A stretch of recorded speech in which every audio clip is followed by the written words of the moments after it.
Eagles lose to the Allen Americans 4-0 in Game 5, bringing the series to 3-2.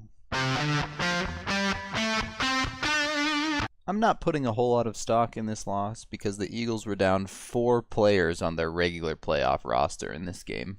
Sergei Boykov was scratched for undisclosed reasons. Daryl Bootland and Mason Geertsen were both serving a 1-game suspension for their shenanigans at the end of Game 4, and Alex Belzile was also serving a 2-game suspension for the stuff at the end of Game 4. So you're missing 20% of your regular roster players, including your top scorer and 2 defensemen. Didn't take long for the Americans to capitalize on the shortcomings of the Eagles in this one. 2 minutes in, the Eagles take a penalty, and 30 seconds later, the Americans capitalize. This is just a good passing play by the Americans on the power play. You have Costello down low on the far boards coming up here. He's going to play some pitch and catch with his man at the point. Eventually, he's going to go towards the front of the net as his man at the point passes it down to Eric Roy in the near circle. And right there you can see the Americans have 4 people down low in the offensive zone, whereas the Eagles only have 2. They've been caught out up high in their own zone. The cross-ice pass goes to Costello, and Hafner just can't keep up. The Americans get out to the early lead, and they would never look back. The rest of the first, there wasn't a whole lot going on for either team. The shots ended up 8-6 in the Eagles' favor in the end. The Eagles did get a power play shortly after that goal, but they failed to score on it. Again, missing Belzile a lot, and special teams is a huge difference in this one.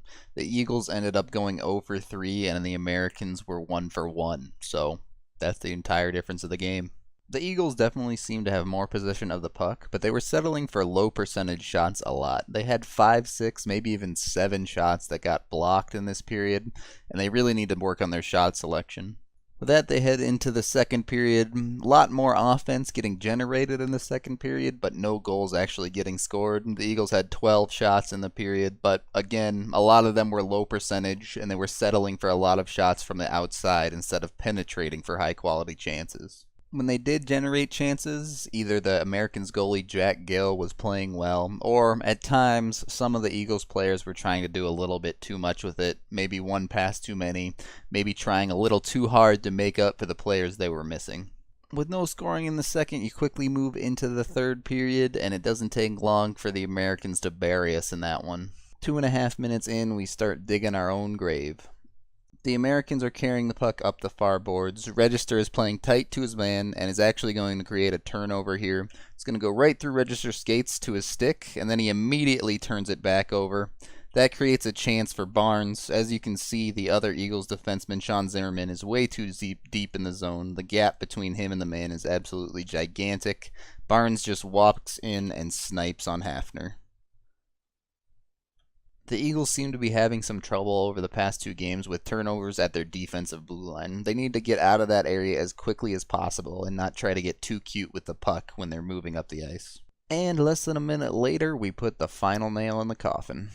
A whiffed pass by the Americans is going to come out to the point where Makowski is just going to fire it on net. It's going to end up getting deflected on the way in, and Mardo right in front is going to have an easy chance to clear the puck, and he's just going to completely whiff on it, leaving a wide open net for Steffs.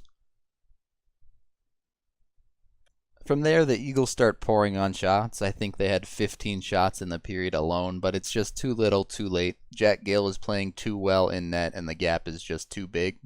With 4 minutes left, the Eagles get a power play, and they pull Hafner for the 6-on-4, but the Americans quickly manage to dump it into the empty net to make it a 4-0 final.